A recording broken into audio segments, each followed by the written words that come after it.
Hey everyone, 大家好. So, Awkwafina Uh-oh. has recently come under fire herself, yeah, with a lot of controversy regarding cultural appropriation and using something called Blaccent. So, today we are going to talk about that.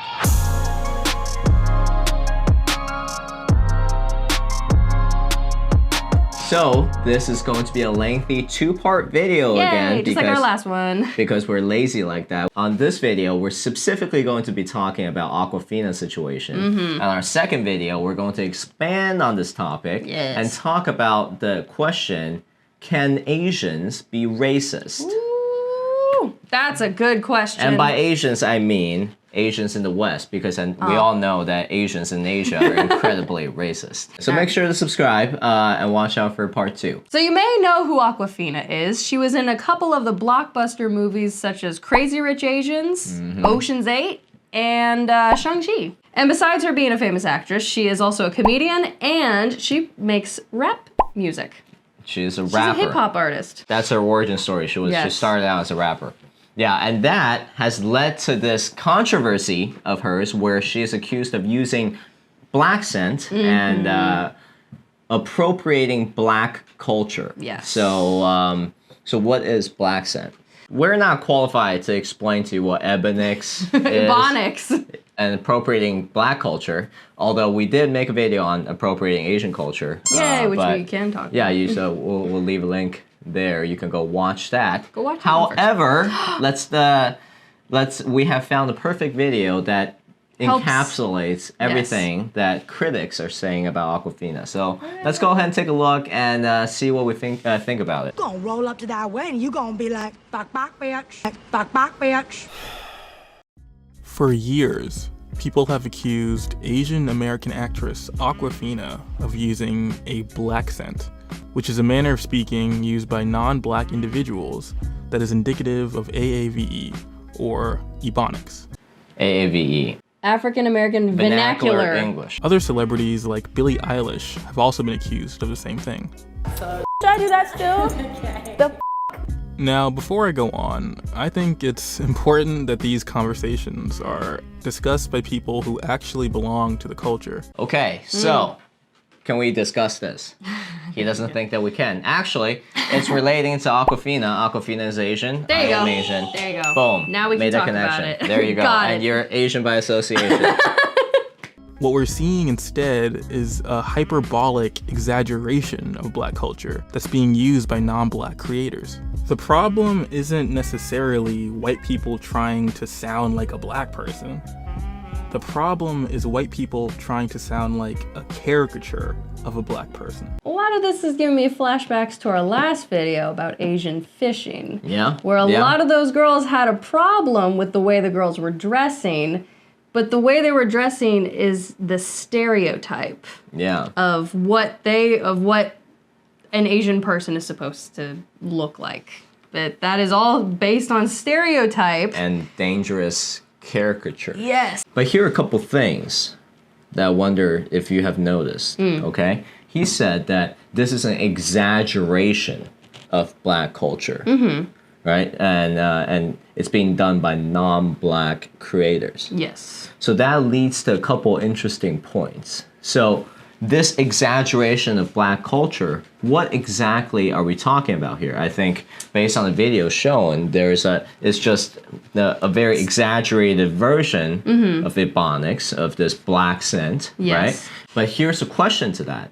Where did that image of exaggerated black culture comes from? A lot of it comes from, I mean, you know, music videos. You see hip-hop artists. YG. YG made a song about literally robbing Asians.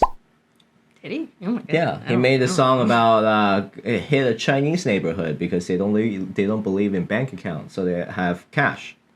Oh. That's like literally a song made by a mainstream rapper. People like 21 Savage, Lil Wayne, and all these people with their face tattoos and their songs about violence and trapping and a lifestyle of crime, and they profit off of it, right? And I would say that that is absolutely an exaggeration of black culture. And this is not accusatory in any way, because it's not like this is something that only belongs to the Black culture, because this has gotten me to reflect on my own people a little bit. There are plenty of mainstream Asian whatever comedian celebrities who are portraying this very over-the-top Asian stereotype caricature. Yeah. It's like, for one instance, Uncle Roger. And that's why I hate Uncle Roger. There, I said it. He said it, people. And then it gets old really, really fast, because it is, in fact, it's a huge stereotype. Caricature. And then there's that new TikTok guy. Emotional damage. The thing is, they have to maintain these caricatures for the rest of their social media life. Because that's the brand image. That's the brand image. Right? It's not like they can just all of a sudden be like, actually, guys, wait, I'm hurting this image of like Asian people. Yeah. I want to do something better for like my community. Right. Instead, because money needs to be made, and there's a whole team behind it. I'm sitting here denouncing Asians, mocking Asians. Right. So could we also, at the same time, if we're going to criticize others, Awkwafina, yes, for mocking the Black community. No. Well, I don't think she's mocking the Black community. I think she is more appropriating. Yeah. She's appropriating. Sure. I mean, I don't believe necessarily in cultural appropriation, right. But she is appropriating a little bit in this instance. Yes. But could we also understand that the reason people are doing this is because that there is a profit incentive, and then there has been an established dominant culture that suggests that this is in fact Black culture. So Gwynn, what happened to Awkwafina? So Awkwafina took to Twitter and posted a very lengthy apology. Well, the critics say that it's not an apology. It's a non-apology. It's a non-apology, just kind of trying to... It's like trying to save her own skin. After she posted it and the mob came after her, she deleted her Twitter. Yep, and people are still extremely upset about her. I do not know what's going to come to her future, including her future roles in the Marvel Cinematic Universe. Yeah. When I saw Awkwafina's behavior and how she acted on Crazy Rich Asian, I rolled my eyes because I was like, ugh, what is that? I mean, I don't like that in general. But do I think that Awkwafina deserves to get all this flack that she's getting when... In fact, when you point a finger at someone, there are three that points to you. Kind of hope she doesn't get, thrown out of the way. I think that's what's going to happen to her, because guess what? I liked her. You never, ever apologize to the outrage mob. Never apologize. Can I tell my apology story? Story time! This is Mike's story time, okay? My epic story time. And this is about that one time I caved to the outrage mob and apologized, and how that is one of the biggest regrets of my life. So when I was 12, I was going to middle school in my hometown in China. I was a cute little boy. I gained the attention of two girls, so I was stuck in kind of like a triangle, love triangle type of thing with a girl with two girls who are in a different class than I was. So in Asia, you don't go to chemistry, you don't go to biology. You have the one room. You have the one room, and the teachers come to you. I was in the 10th class, and they were in the 4th class. And the two girls, one of them is a class representative. Oh. Yeah, and the other girl is her best friend. So for whatever reason, they both fell in love with me at the time. So one day, the class representative invited me to go sit at her class's section in the dining hall. And I didn't think much of it. I thought it was cool. Went over there and sat down and started having lunch. Now, all of a sudden, I got a tap on my back. One of the guys in her class said, "Hey, this is our table." And then he was like, "You need to leave." And obviously, it was really embarrassing. All I wanted to do is just to have lunch with my girlfriend. But for a kid who was 12, that was catastrophic. So, so I got really upset, stood up, and I just left. This is also another preface. Out of that boarding school, there are a lot of kids from this one region who speaks a different dialect. They're called, the region is called Chaoshan. So all the Chaoshan people kind of formed a little gang. Oh boy. In that class, there is this gang leader who's from Chaoshan. And he came up to me and he kind of did this, you know, kind of got his hand on me. Oh no. And then he said, hey, you know, you shouldn't have done that. And what I need you to do is tomorrow, I need you to come to our class and I need you to apologize. Just for sitting at a lunch table. But essentially, that whole thing kept me up the whole night. This is in the morning, I was climbing up the stairs. And that's when someone grabbed my hand. And it was actually the best friend of that class representative. And she looked at me and she begged me to not go there.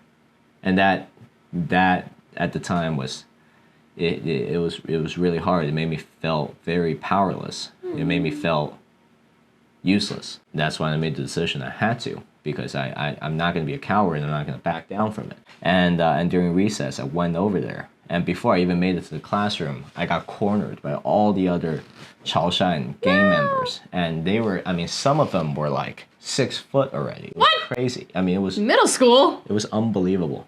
They were so tall. Oh my god. And a lot of them were really jacked. A lot of them were like fat jacked. Fat jack. And they just pushed me around. They just shuffled me around. And that's when the gang leader in that class came up and just go. And this is what I want you to do. I want you to go up to the blackboard. I want you to write 对不起, which is I'm sorry in Mandarin. What I had at the time is that for whatever reason, I was able to find a box cutter. And during that whole time, I was clenching that blade in my pocket.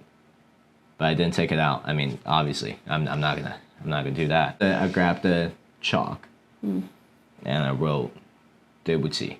And the only little rebellion that I was able to do is instead of writing it in simplified Chinese, I wrote it in traditional.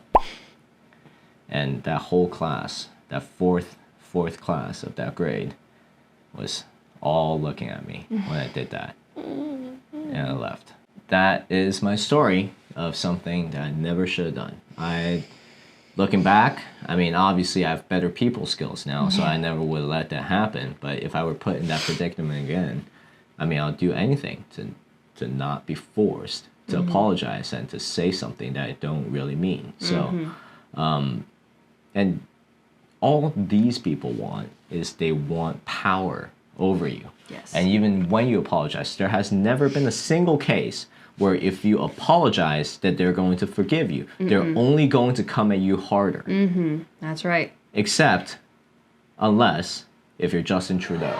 Unless or you're... if you're... Whoopi Goldberg. Or if you're Jimmy Kimmel. If you're Jimmy Kimmel. All of these people who are within the mob, they do something wrong, they apologize, and then it's like 3 weeks later, they're fine. And you're okay. But if Awkwafina, poor Awkwafina, does not have that kind of power. She does not. Does not have institutional power. And that is something that we're going to talk about in part 2, where we discuss whether Asians can be racist or not. So hit the like button if you like this video and leave a comment below. What do you think? Yeah. And we will see you on the next one. Bye. Bye.